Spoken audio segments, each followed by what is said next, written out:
Well, greetings to all friends and partners of Feed the Hunger. I am sitting here in, I guess, what you'd call my father's personal museum. This is where he kept many of the trinkets and the artifacts, the stone and wood carvings, the ethnic and exotic pieces that he collected from around the world that were also gifted to him by friends and partners. And I cannot help but also notice the many elephants he has around here. This was his favorite animal, and he loved collecting these. So this is a special room for us. And many of you know that just a few days before my dad's 75th birthday, he passed away.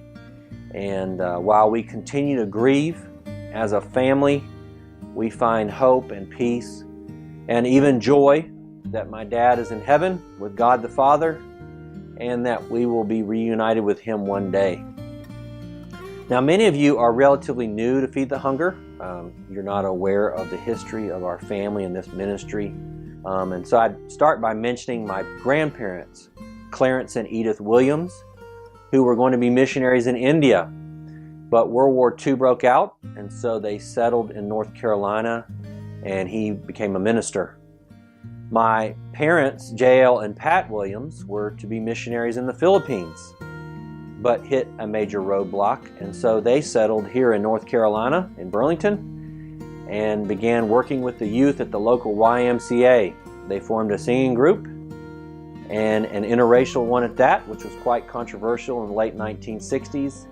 Took their act on the road and sang all up and down the East Coast and overseas, and my dad was preaching and teaching along the way, and this continued on for some time as the New Directions. I came on staff in the mid-90s and worked closely with my dad for the next 12 years, and my dad stepped down to enter a final season of ministry that he did through J.L. Pat and Friends. And so that's the history, just in a nutshell, of this ministry.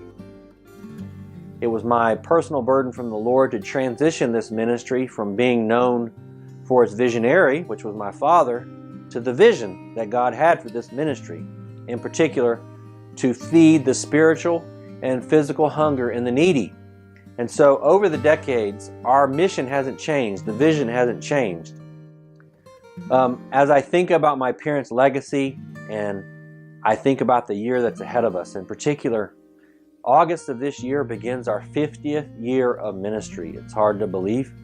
We're excited about what this year is going to hold and sharing with you in the days ahead some of those things that we'll be doing and looking for your involvement. Until then, we have a special Pack-a-thon this spring here locally. So if you can come, we'd love to have you. It will be to honor my dad and my mom for their many years of ministry and the legacy they have left our family, but many of you as well. This is a Pack-a-thon we normally hold anyway, but we want to really honor his memory and what he's done and what my mom continues to do.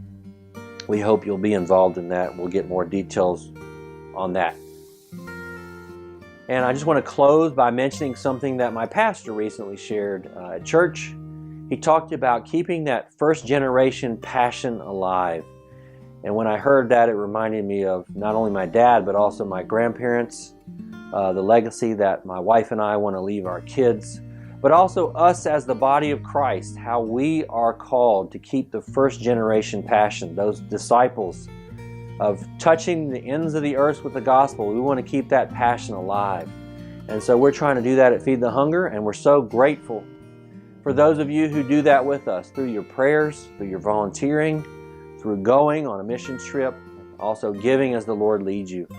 But we couldn't do it without you, and we're so grateful for your partnership. And so we want to thank you, and we look forward to seeing what God will do in this 50th year, but also in the years ahead as He wills it.